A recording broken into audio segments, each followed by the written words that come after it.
I gotta tell y'all a little story. Well, it's pretty much. Basically, all I'm saying is 1 year later, so far so good.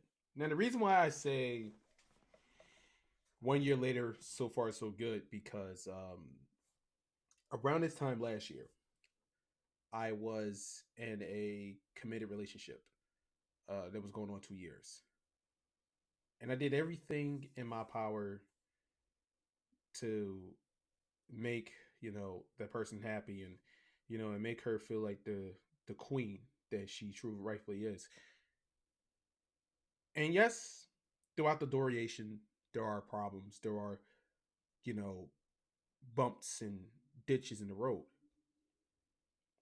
It's what makes us more powerful enough for us to get out of that ditch and get back on the road. I guess my wrongs were so deep, and then mind you, like I said before, I say it a million times. I never lied, I never cheated, I never steal, I never forced, I never did anything to make the person feel as though that they're less of a person. I never did that. Why? Because I don't want that doing it to me. And it got to the fact to where whatever it was that triggered her to snap and fold, it pretty much just happened all in an instant. I when this happened to me, like I didn't know that it was coming. I didn't. I was led to believe that the hard work that I was doing, the hard work that I was putting my efforts into were going to be showing, but it showed me that my efforts was nothing. And every time when we were like talking, and she kept saying, don't think it that way, don't think that your efforts was nothing, and this, that, and the third. When come to find out, it was the complete opposite, because that's what it was. And yes, there are some faults with me. I am a little too sarcastic and nonchalant of a lot of things. But mind you, this is what made me who I am today. A lot of people don't understand for where I live and how I was, what I was raised around. People don't understand like the philosophy that I have to deal with on a daily basis.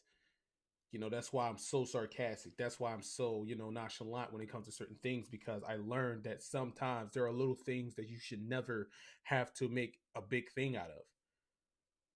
That was just me. But that didn't happen. And it really hit me hard when after she was like going on an upward, because she brought up like all the issues that we were working on, and she just blew them in my face. She just like said like about like, I mean, I'm not going to get to the crazy details, but there were like certain things that we talked about that I was working on, that I was going to make sure that it doesn't happen again. And in the heat of the argument, was just brought up to my face, and there was like nothing I can say because I was overwhelmed that what was happening, before my eyes. And at that particular moment, I slept on the couch. And then when I slept on that couch, I woke up the next morning, got dressed, go to work, gave her a kiss on the forehead, told her I love her, this, that, and the third, and I leave out. But when I got back home, this is when it got, this is when it was like I felt like it was real, because when I got home, all of her clothes gone, all of her belongings gone, every gizmo gadget she brought in gone. She even took the goddamn cat. I was so mesmerized that all of this happened in an instant. I couldn't even. I like, I've been rejected so many times. Like, mind you, I took rejection like so many times, but this one kind of hurt. This one felt different, and it really, I say, it really made me felt less of a person. It made me question a lot of things about myself. It made me question this: am I worthy to be a father? Is I'm worthy to be a husband? Am I a role model? Like, is like, do everything that I do, does it amends to anything? Like, I felt like I was worthless at that particular moment. I felt like a science project that just got unplugged. Literally, I felt like somebody that was in the Matrix that just got unplugged, just got you know, just unjacked basically, and it made me like I said, like I slowly like went into depression at that particular moment, you know, and I had to act fast to get myself a place like a little apartment, which I got right now, which I've been in here for almost a year, but it's just so like I said before, man, it really put me in a very bad place. And here is the thing that I want to address something. The one person that I'm afraid to be is not my father. This is something that if she watching this, this is something that I have to confess. I lied. My father is not the person I'm afraid to becoming. My brother, my older brother, not my oldest, but the one that's the third oldest. He's the one I'm afraid of becoming because of the fact of how he handles situations, how he carry himself, how he becomes this certain entity to certain people. Because that's like every time I see him and I see certain things and people always keep saying that that I'm like my big brother, but I'm different. I'm completely different. That's the person that I'm afraid of becoming. It's not necessarily my father. My father, if it's one thing I can say about my father loved his kids. My father did what he did to his extent to make sure that his kids were raised well. I mean, yes, he brought over to like his mother's, which was my grandmother. You know, God rest her soul, extra Lita. Brought him, brought us there, and we learned some rights and wrongs from there and stuff like that. While he was trying to, help out, pay the bills and stuff like that. Like my dad, he's a hard worker. He's literally a grinder, and nothing more, nothing to it. That was something about my pops. He always told me that, taught me that as long as you mind your business, you work hard, keep your head up, and keep it pushing, you can become whoever you want to be. The emotional part, that was the one part I had to learn on my own, and which I have. That is who I was afraid to becoming, my brother. But yeah, like once I moved into this apartment, yeah, I was like I said, I was still dealing with depression, dealing with a lot of things, and I just didn't know how to hold myself, right? I took accountability for so much, but the thing was that I was just really upset with myself because I did not live to my side of the bargain. I didn't meet the expectations to make this person happy.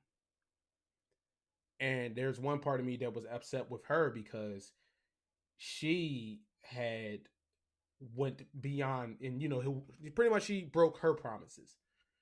I remember when we both, decided to go, to get with each other. She asked me, "What is the one thing you don't? What was the one thing that you despise and what you hate?" I'd say I hate when a person folds. As long as you can keep your head up high and stay strong. And yes, it's okay to feel emotion. Yes, it's okay to feel this, that, and the third, but never fold under pressure.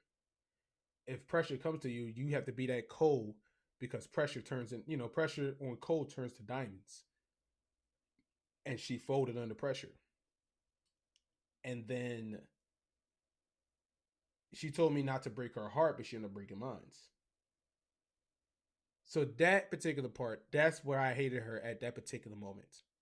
For that part, I don't hate her as a person. I hate how she handled this whole situation. And the casualty was breaking my heart and pretty much, you know, leaving. And that's where I was. And that's how I felt at the point. That's how I felt at the moment. At that moment, that's how I felt. I felt like that. And so now we go, and throughout the duration of the first, I would say the first 6 months, the first 6, 7 months, I was not feeling myself. I wasn't. I was not liking myself. I was already having some problems at work. Um, somebody was trying to get me fired, and on top of that, people saying that I wasn't carrying myself right as a supervisor once I got promoted. So there was a lot of things that were like just happening, and then and I wasn't getting past my driver's test. So there was, like I said, there was like so many things that were, what is the word that she always used and the word that I'm using now? Overwhelming. There it is. It caught me off guard. Like I just didn't know how to handle things. It really was very. It was an emotional roller coaster, like Bill V and Green would say. That's exactly what it was. It was an emotional roller coaster. And throughout that whole entire process, it was just I just didn't know how to handle it. But I had to take some time and I had to really reevaluate myself. I really had to get back to what I know best, and that is, wrestling, training, video games, content creating. That's basically what I had to get back to. And I had to try to find that passion again. And yeah, that's all I've been doing. And and the thing was I was trying to be a friend, but what happened was around November, which her birthday is around November. Her birthday is literally like the right next to my sister's. They're like a day, like hers a day after my sister's birthday. And what happened was I was asking her that, since her birthday was coming up, would you like just to have a drink, whatever, just to, just celebrate your day, just at the third. And she text messaged me and say, I don't mean to break your heart, hurt your feelings and all, but I moved on and I'm celebrating with somebody else, and I'm sorry. It it kind of irks me because I didn't ask you that. All I ask is if you want to go out for drinks for your birthday. That is all I ask. You hit me with a nut slap to the face, basically when you said that. It really just kind of like rubbed me the wrong way. And the thing was is that I didn't move on at that time. At that point, I didn't move on. I wasn't, fully over her because this was like the first person that I had a long term relationship with. Like this was the first person that I literally was in a committed relationship, that she was the one I talked to in the morning and she was the last person I talked to at night. Like that's literally who she was to me. And times have changed. And while I was getting myself together, as of going to the gym every day, well, not every day, going to the gym every week. I'm sorry. I don't want to trick nobody. I don't want to cap. But yeah, I went to the gym every week, twice, 3 times a week. Went to the gym. Um, I started eating better. Um, some of my friends who are trying to get themselves better, they ask me for advice when it comes to, fitness and stuff, since I'm like wrestling and keeping myself together and stuff. Um, my wrestling career is taking off right now. So it was like she literally sacrificed everything for me or for her or for us, whatever the case may be. But a year had passed, and as you can guys can see, I'm still doing good. I'm comical and collective, and I didn't well, I didn't necessarily move on at that point, but now it's a year, and since she's decided to move on, I think it's on the right time for me to move on. I want to show you guys something. So the thing is, I carried around these two things on my. I'm not gonna show the pictures, but these two things were when we went to Dorney Park. 2 times. Dad had myself, her, and her son. One had three of us and her mother on the keychain. And like I said before, you know, it's, you know, she moved on, so it's only right for me to do so. I've been carrying around with this for me for like a whole entire year. I used this as a certain clarity of motivation because I felt like, you know, I didn't, you know, yeah, I was using that as fuel, but I moved different. Now I'm moving different now, so it's only right.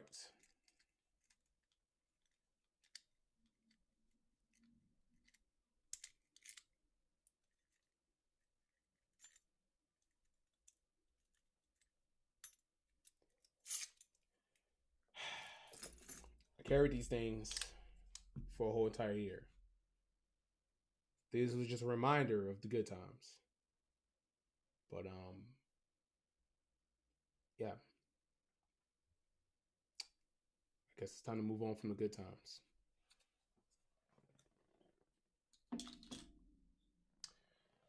Yeah, 1 year later, so far, so good.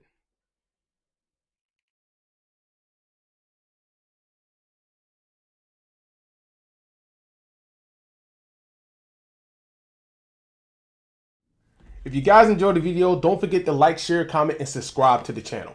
Don't forget to follow all of my other social media pages so you guys can get funny content. And most importantly, don't forget to hit that notification bell so you guys will be notified every single time I drop a video. So stay comical and collective, and I'll see you guys next time.